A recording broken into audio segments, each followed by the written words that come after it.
Today I'm going to discuss my biggest rideshare driving pet peeves. Okay, so number one, and this doesn't happen as often as it used to. I've been a driver for 5.5 years, so in the early days this would happen a lot, but it's when a rider is not ready when I arrive at their pickup location. And especially if you live in a busy area, if I arrive at your pickup location and it's a busy street or something like that, be ready, be on the curb. I do not want to have to wait with my four-ways on while cars behind me are maybe honking or trying to get around me. Sometimes I've even had to circle the block just to get out of the way. It's really annoying. Nowadays it happens occasionally, it doesn't happen very often, and I'm doing Uber exclusively, and the riders are really good. Like, they're on the curb, they're ready when I arrive. At the latest, maybe they're 30 seconds, a minute out, but they're usually ready. Number two is when I arrive at someone's pickup location and they don't understand that the pin that they put in the app is not where they actually are. And also when they can't look at the app and see where my car is. Like, that's a simple thing. If the passenger looks at their Uber app, they should be able to see where my car is. And they should also be able to see where their pickup pin is. And it's not my fault if I'm at the wrong location, meaning not the one where they are, because that's where they put the pin. Realize that the only point of reference that we have is that pin in the app. So don't get mad at me if you think I'm at the wrong location. You're the one that put the pin there in the app. Number three, and I'm not antisocial, but I don't like people sitting in my front seat. I prefer for people to sit in the back seat.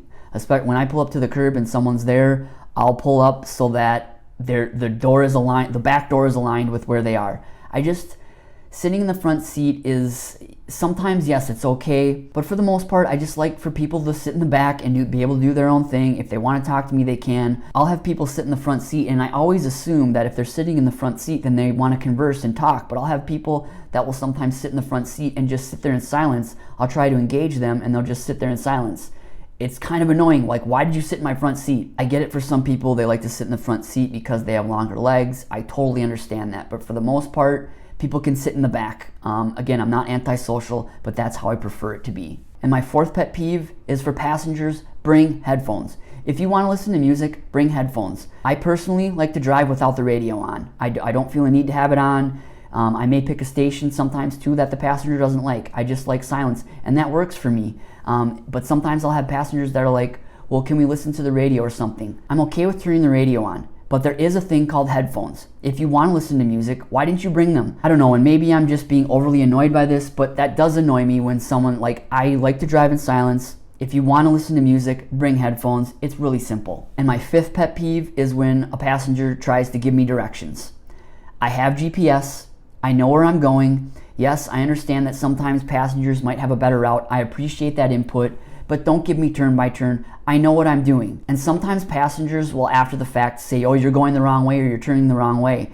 I'm using the GPS. The idea that some of these passengers might have in their minds for routes is probably worse than what the GPS would. The GPS is looking at real-time traffic. It's much more efficient. Yes, sometimes there are times where you know a better route, but most of the time the GPS knows what they're doing. Let us drive, let us follow the GPS. You don't have to give us turn by turn or tell us how to drive. And my last pet peeve, and this happens quite a bit actually, it's when I'm arriving at someone's destination and they're not anticipating a drop-off. Like, when I get close to someone's house, maybe even at night, I'll get nearby and I'll be like, I can't see the address, and I'll be like, is this the area? And they're just sitting in the back kind of dumbfounded, like, oh yeah, this is it. When you're getting near to your destination, anticipate it. Get your belongings ready. Especially if I have a queued ride, I don't want you sitting in my back seat in a busy area. Say I have a queued ride downtown already ready for me. I don't want you sitting in my back seat gathering your belongings for, a few seconds at a time. I just want you to get out of my car at that point. It may be mean of me, but I just want you to get out. Be ready. Anticipate your drop off. So kind of a negative video today, but I really wanted to post this one. Those are my pet peeves. Those are the ones that I have, but what are some of yours? Leave comments below and let me know. And riders, if you're watching, don't do this stuff, please.